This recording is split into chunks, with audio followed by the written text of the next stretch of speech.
ہی آکے اس سسٹم کو تبدیل کرنے کی کوشش کی اور کیا 2-2.5 سال کے لیے جتنی کہ ان کی حکومت تھی، اور اس کے بعد سارا تبدیل کر دیا گیا اور اس میں لے آیا گیا. تو بیٹا ہم آپ کی بات سے انکار نہیں کر رہے ہیں. دیکھیے اب عباسی خلافت کو آپ دیکھیے تو آپس میں ان کی پیٹریسائڈ بھی ہے، آپس میں جنگیں بھی ہے، قتل.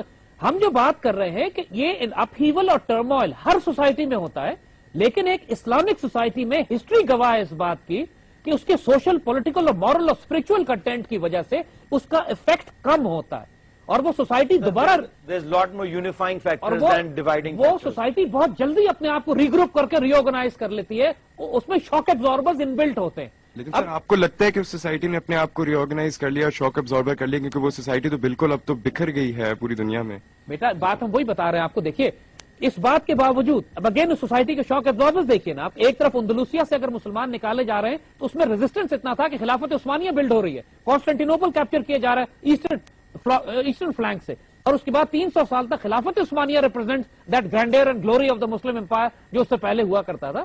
یہ civilization has an intrinsic magical quality to spring back to absorb. Genghis Khan جس سے اس نے مار کھائی، یعنی منگولیا سے نکلا اور بغداد تک رونتا چلا گیا، 20 سال کے اندر اندر انٹائر چنگیز خان آرمی بیکیم مسلم.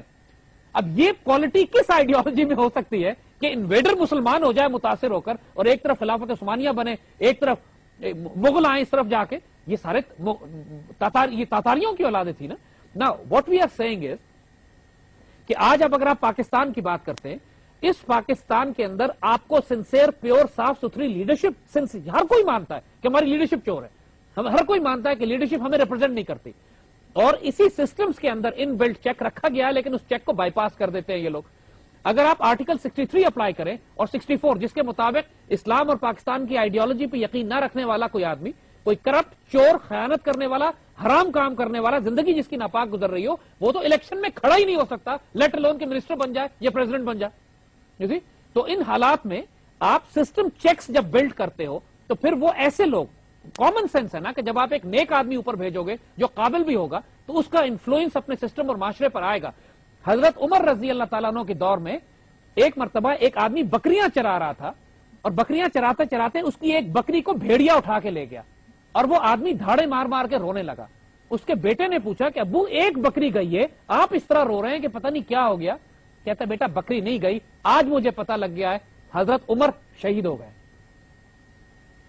یہ برکت ہوتی ہے ایک نیک حکمران کی، کہ جب نیک حکمران، یہ نظر نہیں آتی، عقلوں سے یہ باتیں پتہ نہیں چلتی. جب ایک نیک حکمران اور صالح حکمران آتا ہے، اس کی برکت جو